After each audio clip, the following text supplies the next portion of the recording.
Hello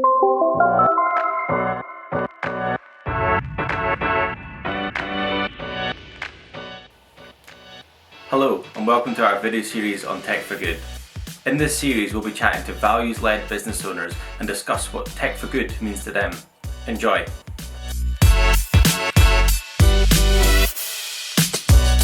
Hello, and we're back once again for another video on Tech for Good. Today we have Callum from Amiqus. Amiqus is a compliance checking platform that allows businesses to conduct remote compliance checks and make it easier to verify onboarding employees, background checks and so on. But before I butcher that description anymore, I'll maybe just let Callum introduce himself. Thanks, Josh. Yeah, you nailed it. I'm Callum, the founder and chief exec at Amiqus, and we do exactly what you said. We're a platform to help people onboard and manage the compliance for people, whether it's their staff or their clients. We work across sectors, so we're agnostic. We work horizontally as a layer of enablement, really, for firms. So whether you're a law firm or someone who's trying to get a new job, and that could be in financial services, you could work in the public sector, and we do this now for the NHS, Scottish Government, and about 300 other companies who've got lots of different requirements. Cool. And so compliance is quite well, I mean, for me, it's a kind of specific and niche area because it's not a world I'm part of at all. How did you get involved in that? It stemmed from my own experiences about 7 or maybe longer. It was around about 2008 or 9. I had a business I'd set up when I left uni. It was in the construction sector, and we got into a bit of bother where we had invoices due and the financial crash had just kicked off, and I was left wondering how to resolve the problems that I had. I didn't really know where to go. Figured that the court process was complex, time consuming and very expensive, and then found that out in first person. So I went to court, tried to get the money back for the invoices that were unpaid. Other businesses had gone bust, and through my own experiences found it really challenging.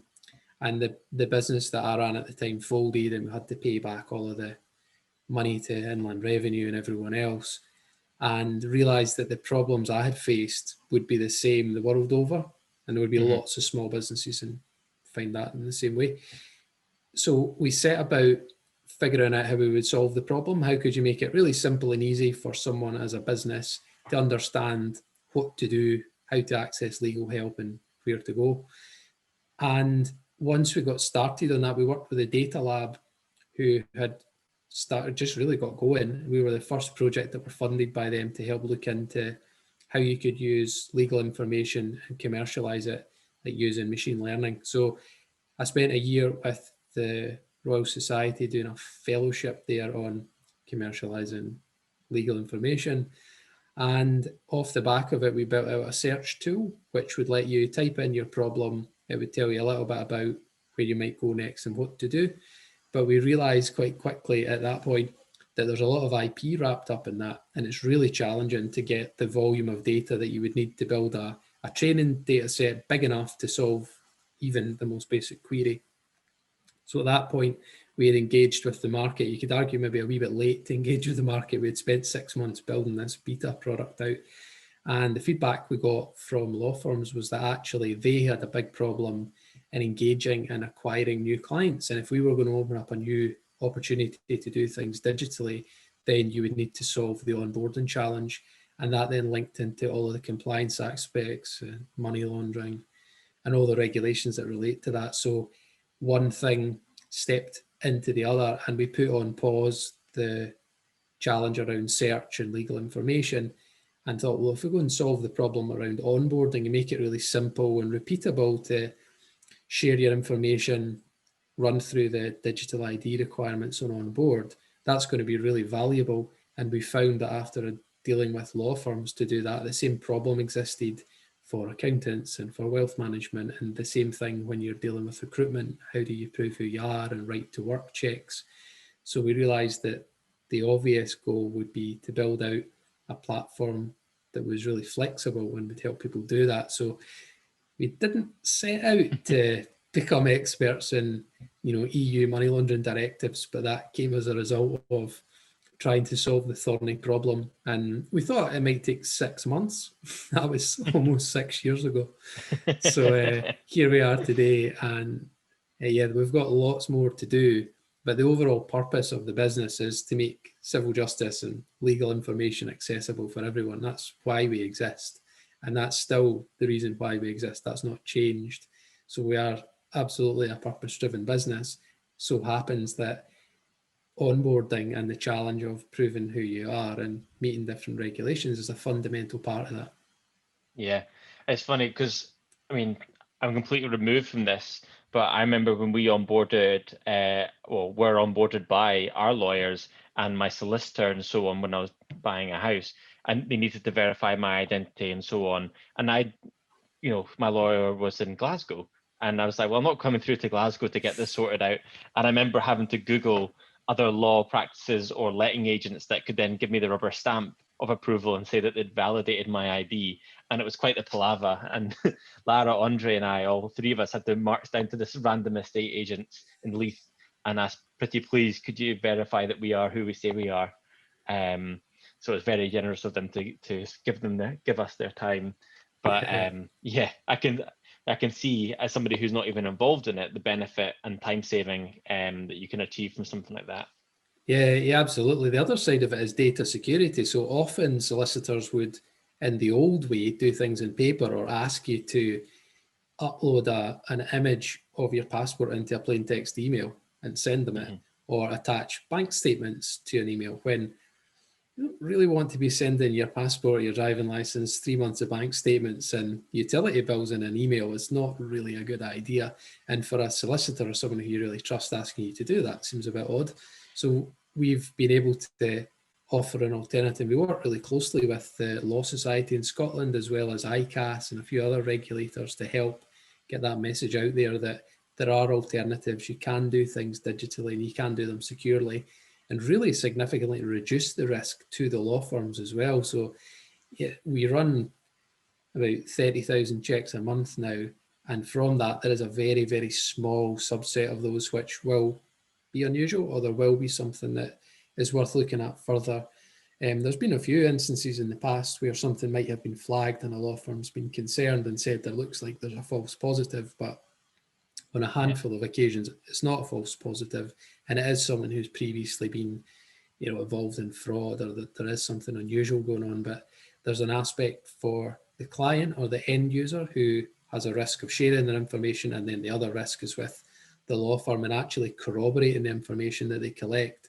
And we plug into lots of different products and services via API to do that in a really secure and robust way. How's it been? Because, I mean, and this might just be my perception, but a lot of professional services can be quite archaic with their approach to technology because it's seen as an old profession. There's set ways to do things, and it's quite regimented as to how you can do things. Was it hard to get them to kind of onboard into this new idea or approach?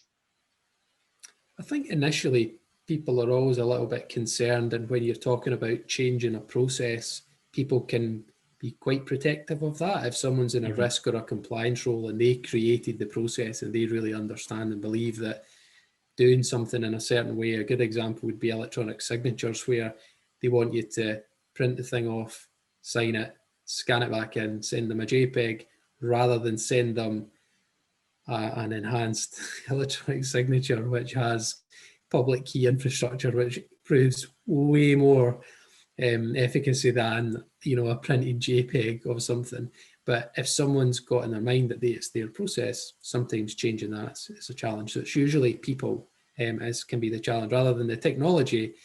Character recognition and looking at all the databases and APIs that are available to cross-reference information, that's all valid, and it's well-proven technology. So usually it's people and having them change process. It's definitely changed though, and I think in the last 4 years ago, when we would have a conversation with a law firm or an accountant about this, it would be quite sensational. You think, oh wow, I don't think my client would do this. And it would typically be, well, I feel that this is going to be a stretch and you're asking my client to do all this work. But what they actually found when they did it was a far improved client experience. So people would feel like that. They would find it actually completely different. And once one has adopted it, we found that around locally in Edinburgh to start with. One firm would take it on. If you're going to buy a flat with Movate, you would use Amiqus. And then once Movate were able to set you up and get you going in the same day, then McHugh and Fraser were really interested in getting you set up in the same day. I think Gilson Gray were really interested in getting you set up, and then Anderson's Ruthern wanted to get you set up, and then Thornton's. So we grew through word of mouth, and to some extent, the experience for your client, as well as the competitive advantage to say that we're really secure, all of your stuff's encrypted and it's held in the way it should be, and it's going to be really simple for your clients. So whether it's an 80-plus-year-old person or someone who's maybe 18 or 19 and they're using a smartphone, the way that we've built everything was all web enabled, right? You don't need to go and download an app. There are no barriers to do things. Everything was thought around how can we make this as accessible as possible for people from all different backgrounds and levels of ability, so that it's really simple for people to do it. And that's really been the way that we've grown, through initial people being a bit concerned, but recognising that concern and saying, do you know what, we understand why, but if you give this a go, you won't look back. Yeah, I think it also helps that you're working closely with the kind of governing bodies, getting that seal of approval from the Scottish Law Society and so on. Yeah, so I think a big part of that is around really being a trusted provider of whatever you do, and it's really important for us to recognise that we would work with regulators and recognise, as regulations evolve fairly regularly, and you need to be on top of that and need to recognise the standards that are in place. So when GDPR came around, we were maybe 12 months ahead of that, because all of our clients were law firms who were concerned around who was going to have rights to delete and what was going to happen. Are we a data processor? Are we a controller? How are we going to facilitate those requirements? So building trust is just really fundamental to everything we do. It's one of our core values, and working closely with regulators, whether it's the Financial Conduct Authority or it's ICAS or whoever it might be, it's just so important to recognise that we're not going to do anything unusual. We're not going to be creating shadow profiles of your information. We're not going to share it. We're not going to sell it to anyone. There's absolutely nothing going on other than you being able to deliver the service that you want to do for your client, and in time, us being able to deliver more value for those clients too. Yeah, that's great. And I was, debating whether or not it was relevant to this conversation, but I'm sure that, the advent of COVID has had an impact on your business. Obviously, people now have to do remote, or are kind of primarily remote. Had you seen an uptick as a result of that? Initially, when COVID hit in March last year, we saw a drop off of about 65% of activity. When initially the property market closed, everyone was quite uncertain what was going on. A lot of businesses really shut down and went into furlough. We were in a positive position that we had money in the bank, and we were really confident about doing the right thing. And it was correct that we've got a lot ahead of us and we've got a lot to do. So we made the decision, and there was a little bit of pressure from some of our investors to say put people on furlough, but didn't believe it was the right thing to do for our team or for the implications and the knock-on effects. So we decided that although there were a few key things that we had to get over the line and do, we didn't have them yet, but I was really confident that those things were going to happen. So we didn't furlough anyone. Everyone was on full time, and we were fortunate to be able to do that. We continued, and whilst things were down 60%, we really took it on the chin and said, okay, well, what can we do now? What other things can we do to help our clients? So we went round and everyone's subscription was paused, so revenue really dropped. We went back to all of our clients to say, we recognise, things are very uncertain. You don't need to be paying your subscription to a product that you're not going to be using. So we'll be here when you come back.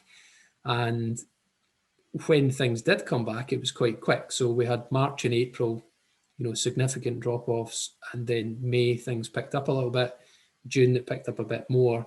and then July we were back to where we thought we would be. So following on from kind of July time, as people started to get used to lockdown and the restrictions and what it might mean, that there were various things that did go in our favour, where people were now having to quickly adapt and work entirely remotely. So some of our clients who we had paused, when they came back, they had to adjust and adapt. So people were now working from home from laptops and using VPNs to dial into the office, that type of stuff.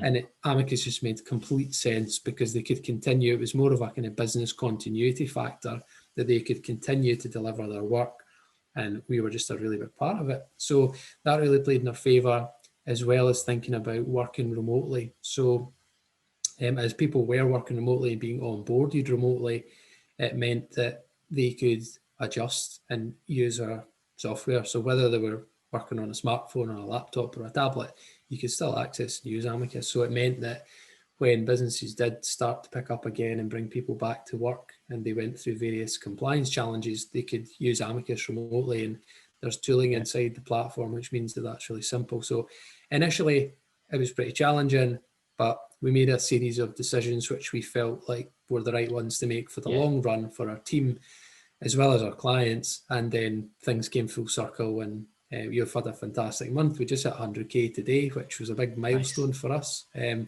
really good point. It's weird to celebrate, unusual. It's just a financial metric. It's a bit arbitrary, but it's something that we've had as an ambition. It's just something that's a bit odd in tech. Oh, you hit 100K and you're on track, and you're going in the right direction. So that happened today, and we ran 30,000 checks today. So it's been a really good end to the month. And it's ironic, it was a year ago today, pretty much, or a few weeks back since we went to lockdown.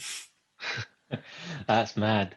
And I know that quite a lot of your team are remote anyway. Did you have did COVID directly affect your team culture and how you guys operated, or were you kind of already set up for that remote working?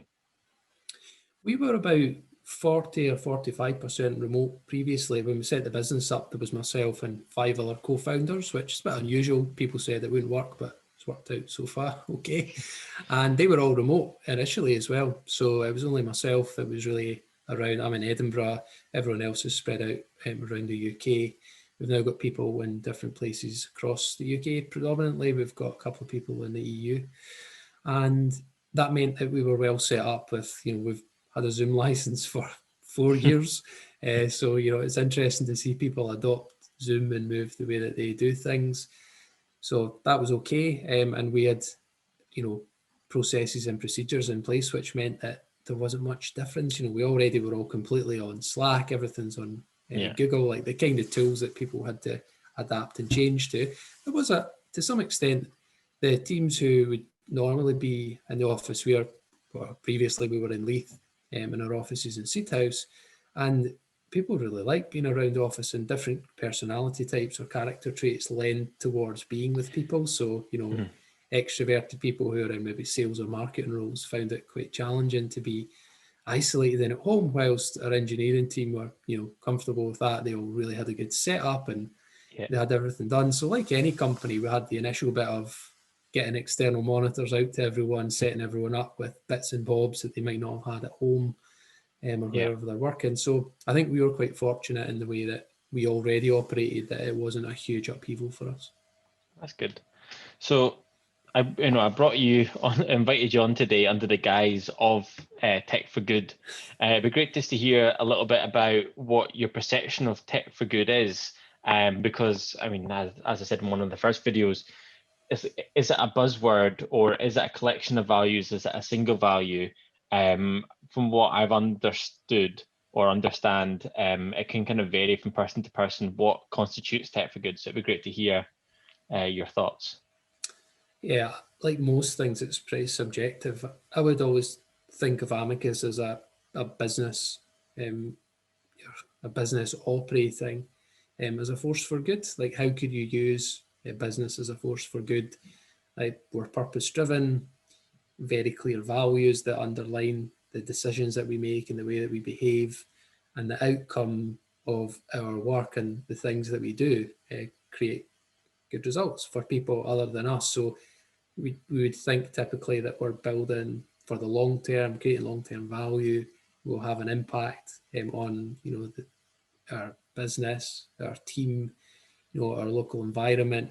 We have stakeholders as well as shareholders, so we'd think more broadly that there is a stakeholder return as opposed to only financial, and financial returns and profit and those aspects come as a result of the work that we do. It's not solely around generating some number or creating a profit or returning a profit to shareholders. That's important, but ultimately I believe that we're responsible to make good decisions, and those decisions will have an impact on the people and the environment around us. And I think that's what Tech for Good is for us.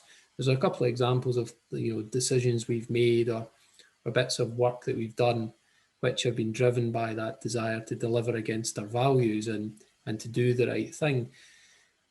Normally that would just link to long term. There's a good book that I read recently. It was about The Infinite Game, it's called, by Simon Sinek, who wrote about Start With Why and like a range of different stuff.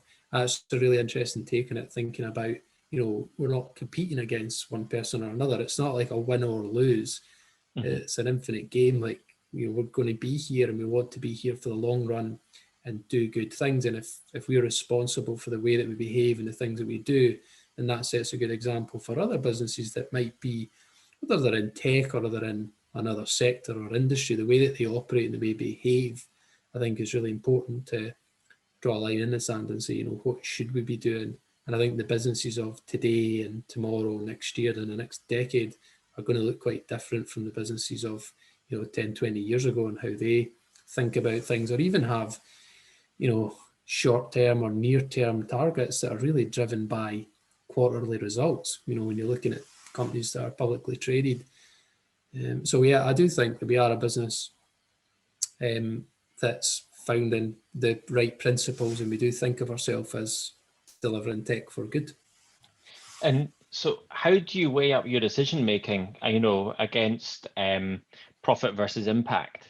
I think that I picked up on one of your things you did, just freezing your customer subscriptions, because you're effectively building a relationship with them to say, look, we're here to support you, and like right now you guys can't do anything, so let us kind of just hold your hand through this a little bit. But are there any other decisions that you have to weigh up against cost or profit versus impact? Yeah, there's a good example. There's a bit of work that we did, or we're still doing. It's called Proxy Address, and it's based on helping vulnerable groups to access financial services. So it came about that someone flagged up an article that was in Wired, and it was about this project called Proxy Address, and what they aimed to do was to give people a stable address at a time where they're unstable, or there are issues in their life, whether there's been a family breakdown or something else has affected them. And it's not far away for anyone. Like for all of us, you're never really that far away from something quite drastic that could happen and really change your circumstances. And one of the challenges around that project was evidently going to be anti-money laundering regulations and anti-fraud measures, and how could you prove who the person was. And when I saw it, I thought, this is a great example of something that we could really help get going. So I found the company and contacted them and said, hey, we're in Edinburgh, we do this work, we work with lots of people. Predominantly our product helps people who have access to capital and networks and resources, so investors or people who are buying a home or they're moving a job and they're in financial services, that type of thing. And because we were delivering against the onboarding, we wanted to be able to demonstrate when people would say, oh yeah, you talk about being a purpose-driven business, but how come, like, you're not opening up access to legal information, you're not doing that, you've been distracted, you're way off path, like what you're talking about. So we had an internal desire and across the team to say, let's make some impact and let's really be able to prove that we are doing things that are going to have a long-term benefit. So we took a punt and said, well, do you know what, we're just going to work with the Proxy Address project. There's going to be no cost attached, we'll just do it at risk, we'll help get it going. And we knew that it was going to be challenging. It's a guy, Chris Hildry, who's amazing. That he's an architect and was based at the Design Museum in London and came up with the whole project and did all the user research and engaged with lots of different stakeholders and got Shelter, The Big Issue, many other people involved in it. and went through the FCA sandbox to get the project going. And we had said, well, do you know what we could do is provide the underlying technology to get the pilot off the ground. We're a known entity. We've got ISO standards in place for all of our data security and management. So this should really help. And do you know what? If down the line that we get to the point where it's successful and local authorities pay for the software, then great, we'll get paid back. If it doesn't, then do you know what? We'll have helped some people. So yeah, we tried. So that was the idea. And it's now live, and it's in Lewisham in London with Barclays and Moniz. Moniz are a challenger bank. And it now means that if you're coming to an initial assessment meeting, you can go into the local authority in Lewisham, tell them that you've got an issue, you no longer have access to an address. You can run through effectively using the Amiqus process, go set yourself up with a proxy address, get yourself a bank account opened up, and you're back into your first step of engaging again, so you can access different products or services and go away and do things without having the stigma of saying that you're associated with, or you're living in temporary accommodation, which could be a challenge to say, how are you going to then move through the steps of opening up a bank account? And it can be a challenge to walk into a bank branch, and it can be quite isolating. And some of the research that came back and the challenges that are in the way for people are quite significant. So now that there are people coming through the product who are getting themselves a proxy address, and the feedback from them is amazing to say, it's had such an impact. And we're doing a very small thing. It's an early intervention. It's a small step to help a small number of people. But the intention is to be able to then roll that out across the country and further afield, and potentially let people have access to services that they wouldn't otherwise be able to do. And all it really took for us was the decision to say, yeah, we can allocate, a design sprint to this, and we can put in some engineering effort and some design time, and we can help out. And it was as simple as that we could do something, and why would you not do it? Yeah. When it came down to it. And when I had a call, we had an investors meeting. So we've got a bunch of external investors who help fund the business at the moment as we get to the point of cash break even. And I then tabled this and said, this is this thing we really want to do. It's not going to bring us in money. It is going to take up time. And, I'm looking for your support. And I didn't really know how it was going to go down, but everyone backed it, and there was no question. Everyone thought it was a great idea. There was no issues at board level. And then when we flagged to investors, everyone was really pleased that we were able to do it. So it was something that it felt like the right thing to do, and we've done it. And, now people who are in a difficult position are getting help as a result. That's fantastic.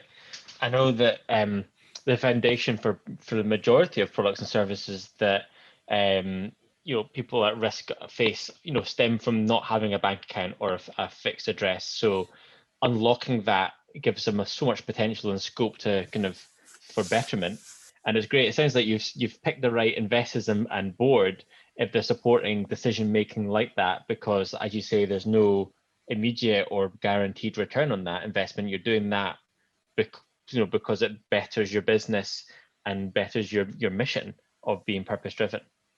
Yeah, and I think that's recognised that we're going to make decisions. We're not always going to agree. Like I said, there was a strong push towards furloughing people in the team and saying, why were we not making cuts? Because other people in some of the investors' portfolios were doing that, and we'd said, well, we believe it's the right thing to do, and we think that actually for the long run, this is the best thing to do for the business, for everyone involved.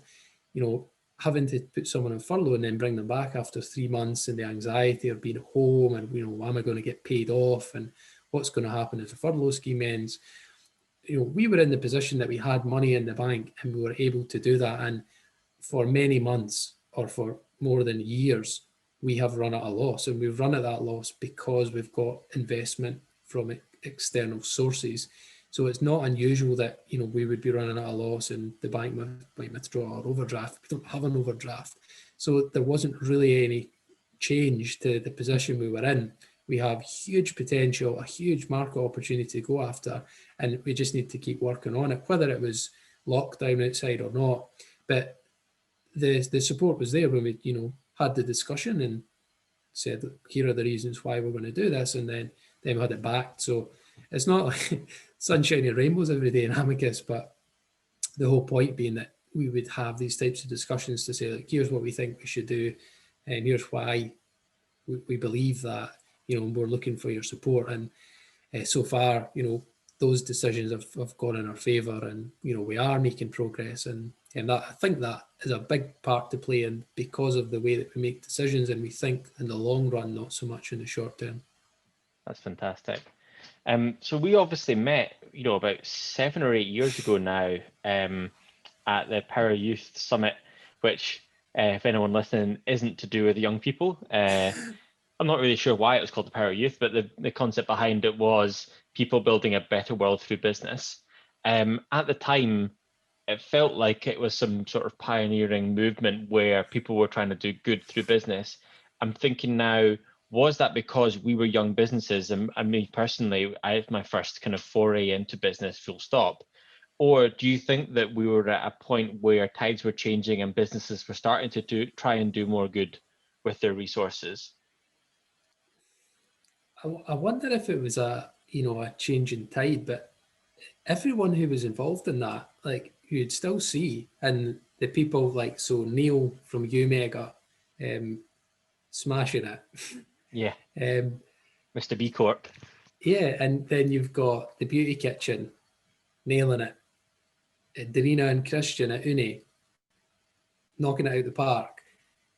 Like, anybody that you could think about, that what Adam Purvis pulled together there was something that was way ahead of its time. I think it felt like, as a collection of people that he brought in from all different places, that, obviously we're both Scottish, white and male, but that wasn't the demographic. The way that things were pulled together, it was diverse, people from all over, and lots of different business types. It wasn't, here's a tech meetup, or we're all going to talk about tech, or how we're going to develop to X point in revenue.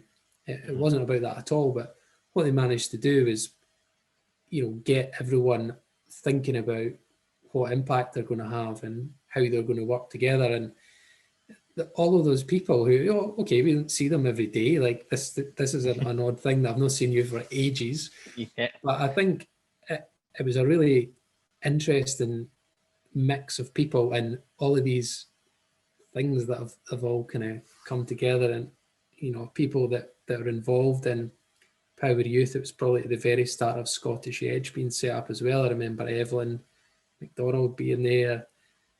So it's interesting to think of the unique approach that Adam had and what Power Youth did, and what that's since led to, and the number of businesses that are doing really good things, providing really high quality jobs for people, investing into their teams, giving back, whether it's locally or more widely, and the success of their business. And the common thread was that they wanted to use business as a force for good. And whether Umega as a letting agent, they're now selling properties as well. It's like, yeah, there's loads of letting agents out there, but the reason I would think that Umega are doing so well is because of their approach to business, and they're not solely focused on only making a profit, but they're then using that and reinvesting that into their team and doing good things with the profit that then compound. So it's really interesting thinking what's happened. And if you had a registration list of the people who were on like the Power Youth stuff, it'd be interesting to look back and see what they're up to now, what's going on. Yeah, no, definitely. And from a wider perspective, do you feel that businesses in general are kind of moving in that direction, or do you still think that it's a grassroots movement?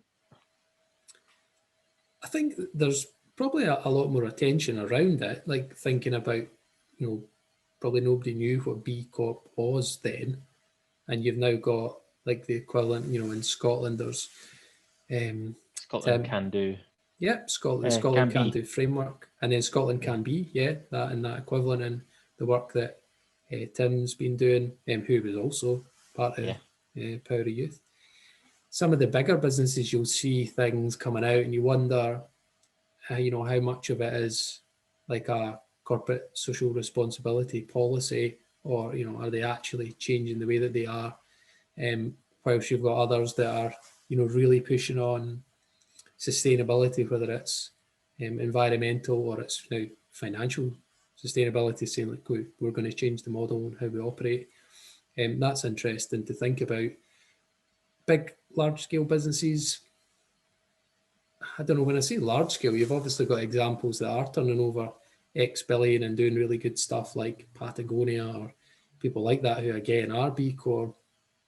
I wonder if it is fully mainstream yet. Maybe not. Interestingly, though, saw just a couple of days ago that Aberdeen Standard and a few other investors came out and said that they weren't going to support the Deliveroo IPO because of the way that they, maybe not because of the way that they treat their employees, but maybe it's a bit of a risk that they're not deemed as employees and they're riders instead. And I wonder if, is that going to have some impact? And you might see, larger scale fund managers and people at that institutional level making more decisions based on what might be the right thing to do. I don't know if that's, fundamentally what's driven the decisions to not support the Deliveroo IPO, but interesting to think if it has had an impact. Yeah, oh, definitely. And then finally, you've clearly got a very clear perception as to how you're tech for good, what you want to do in order to continue doing that. But for the average business, as we've kind of just been talking about, that the concept might not be familiar to them. Is there anything that you can think of that businesses can do to do more? Is it a change in mindset? Is it something physical they can do? Is it something tangible? Sorry, it's quite vague. No, I wonder what they could do to do more. I think from our perspective, it's really taking that long-term view on things to say, what will we be judged on and look back? Like, what kind of legacy would you leave behind, and what's going to happen next?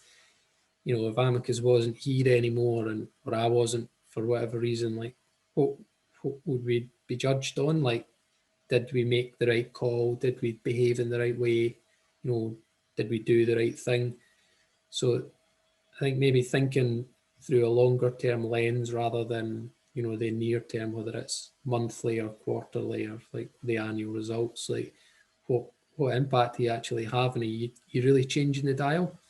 And something Laura Westring works with Amiqus, and she's a sensational individual. I know you know her as well. Yeah. And we would talk about, or one of the things that Laura will often talk about is systems level change and how are you actually changing a system, and what are we doing to change a system?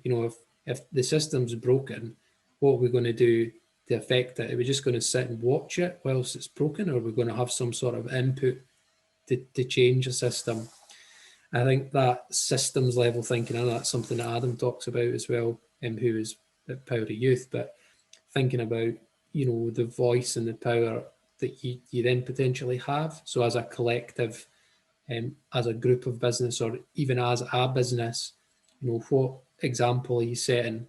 And if you're thinking about, using your business to make some change, every day that you'll make decisions or respond in certain ways to different opportunities or things that you might or might not do, and you can have that impact. So the business are like 30 people. What do we know? Like, what are we doing? Like, what difference are we making? Like, you can argue that, like, on a micro level, like, or not even a speck on the map. But if we continue to make the right decisions based on long-term thinking and having an impact, then we'll go from 30 to 300 to 3,000 to 30,000 people. Like, how many people are we going to employ? What are we going to do? Like, how do we need 30,000 people? Do we need 3,000 people? But how can we take what we've got and the impact that we're having, even if it's on a small scale, and scale it up? Like proxy address as an example. So we made that decision. We're supporting now between tens and hundreds of people who are homeless in London to access financial services. But scale that up and take it from London to Birmingham to Manchester to Newcastle, Nottingham, Glasgow, Edinburgh, Aberdeen, and take it across to Dublin, take it across the US. And then all of a sudden you're starting to have like a much bigger impact. So thinking about maybe small decisions, but regular, small, solid, good decisions can then scale up and have a bigger impact. So maybe it'll be interesting to look back in another year or 3 years or 5 years and see the decisions that we make now and what impact that we've had in a global scale, or thinking about if everyone does their own small bit, then the cumulative effect can be significant.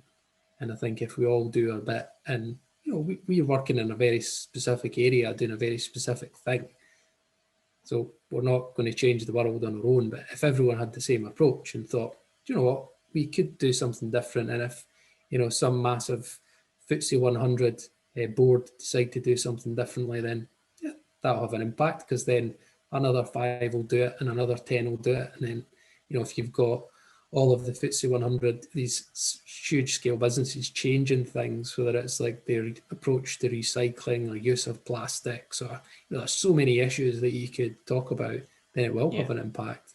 And I think it will be great to look back and think, in however many years to come, like what the grassroots and the impact that, say, the Power of the Youth group had, and how that's led on to what's been achieved, and reflect on it. It'll be great to see that. Yeah, be on the right side of change. Yeah, that's it, and be on the right side of history and look back and not be embarrassed and think, oh God, what did we do that for?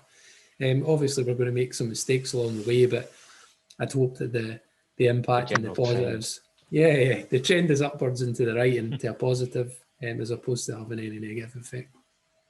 Cool. Well, thank you very much for joining me today. It's been great to catch up and hear more about the journey of Amiqus, because when we first met, it was just concepts and ideas, and it was pre-beta. I remember when you were first chatting about building it. So it's been great to hear about your journey and the fact that you're hitting milestones even today. It's fantastic. So thank you very much. So that's it for today's episode. As always, if you have any questions, feel free to get in touch. And as always, I'm also looking for guests. So if you're interested in taking part, then again, you can reach me via our website at gearedapp.co.uk. But thank you very much.